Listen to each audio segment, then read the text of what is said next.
Welcome back to You Can Do It. Today we're looking at doing the EGR valve on a TDI. This is the 190 horsepower B8 engine, and interestingly they have two EGR valves, but a lot of people don't seem to know that, or it's not referenced. So even with VCDS it doesn't say, oh, it's got two valves, it just says there's a fault. So we've already replaced, which is another video for that, we've already replaced the back EGR, which I think they call it the low pressure EGR, but actually there's the front EGR, which is the high pressure EGR. So this video is about how we're going to change that EGR valve. So let's get straight to the point. So the fault codes you're going to get on with these engines is a 0405 or an 046. Okay, it's all of the Audis and the VAG engines with the two EGR valves. Now there's nothing much on the internet at all about this, so there isn't much discussion about the fact that these modern ones have got two EGR. So the codes that you'll get is an 046C or an 0405, and it won't do a regeneration.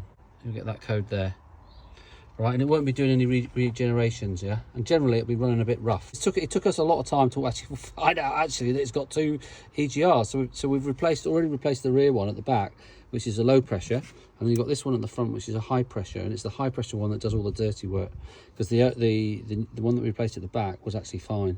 It's like clean as a whistle. So it's the front one. So let's get on and change it. First thing is we take the plastic top off. Lift that off. Job done. There's the EGR valve here, or the front one. See, so you're actually looking at this thing here. All right, so we've got a fault on it which we can't clear, and it just keeps coming up. We've replaced the rear one and it's still there, so we didn't actually know there was a front one. Well, we do now. So let's get that off. So to get that off is partly the same system to get to the rear one. So now we're going to take this one off. The first one is we're going to take that off. Take that off. There we are. Hold them back, and then we just get your clip removal tool. You're well worth it investing in them. They'll save you a lot of heartache. Okay. Makes a horrible job really easy. All right, and then we can take that. You can take the top off, or you can just pull the whole lot out. Careful, there. On that side, just rubber mounted. There we are. On that side. Careful with the cable there on the. Careful there, Doug. There we are. How easy was that? Look at that. Now we've got plenty of space. Okay. So now we need to take this one off here, yeah, and the way to do that is you've got two bolts here, one there and one on the other side. There's two, and then you can undo it there, off your clamp there, and we can take that whole thing off. Now to get to those bolts you can do this one really easy, but to get to the other side, actually sometimes it's easy just to lie on the ground and put a long extension up and grab it. So now we can take this off. And to get this easy off, you've got three bolts. You've got the new one there, we'll show you what the new one is. The EGR valve. This is a brand new one from VW. Look, and that's what gets coaxed up. That's the proper valve. Because the one on the bottom there doesn't get so dirty, but this is the high pressure one that gets really dirty. Okay, so look, where are the bolts? Yeah, so these are your bolts. You've got 1, 2, 3. Yeah. So there's one, and then you've got one at the top and one at the bottom. So we're going to try and work out where we can get to them without what we need to take off. We think we might be able to do this without taking anything off really much.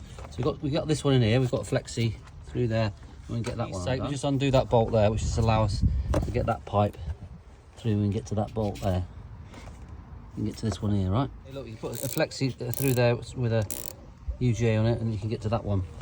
We managed to get a line down there, look through, and you see the line down there, look through to that, there. Through to that third bolt down there, look. So look, there it is. You've got it there right in the middle of the frame now. So we've got to that one there, so we can now we've got two of them out, so that's the last one. Okay, but now before we're gonna have to disconnect these pipes here, but let me just see if we can get that all the way out. You can see me undoing it there, look.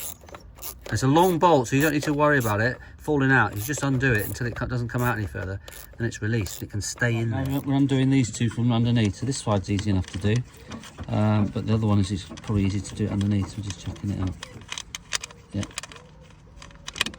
It doesn't come out. That's good. Right.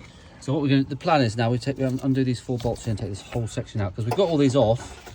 But we realise, of course, you've got the bloody EGR sticks in, so we can't pull it out anyway. So this bolt here, should do that one now. Take these. There's 2 bolts there, and there's 2 underneath. This one underneath is not a problem. I don't quite know yet how we're going to do the other one on the other side, but let's that one there and that one there, just so that we can get access to these bolts like that. Get it in there. Bolt's easy enough. And then we just got the last one, which is next to that one underneath there, which we've got to get to. Taking this plastic cover off, it gives a bit more access. There's just 2 little torque 20s, and then that will come off. Oh, look at that! What a pleasure. You can get into that now. Sorry about that, guys. The camera went dead. So once you take that plastic cover here, you can get to that bolt there, the 4th one there, and then there's one more here. Look, there's like a support, and that's just a support to hold that whole thing up. There's a lot of weight hanging off the engine. That's a 13mm bolt which you undo there, and then that allows this to come off, which allows that to pull forward. But this is actually quite an easy way to get to that bolt. Is you can get to it from here. Look, straight down through there. Once you get, then you can get your EGR valve out. So that's the old one. Look, and then we've got a new one to go on, but we don't know what was wrong with it. What I have found, look, is a little tiny nick in that cable there. I don't think the cable's not broken through. Yeah, look, if you look at that, cable's good. So we're going to put some insulation tape around there, and then we're good to go. So then we'll put the whole thing back and put the new one back, and we'll see how we get on. But I hope this has helped. I mean, you don't need to see us put it all back. So that is how you get to your high pressure EGR valve. So that's the one that will have the faults in it generally. I say we've replaced the low pressure. There'll be a video coming out on that. But this is the high pressure. So what's really important is taking this panel off, which we didn't do, and that makes it just so much easier to get access into here. We're taking that off, so you've got 4 bolts there, so take that off. You take this one off here, take the pipe out, and you've got 3 bolts on there. So actually it's quite a simple job. So hope this has helped. If you like the channel, subscribe, send me a comment if you've got any comments, and just remember, you can do it. For those of you who are still with us now, this is an AE288 engine. Okay, and they do have 2 EGR valves on them.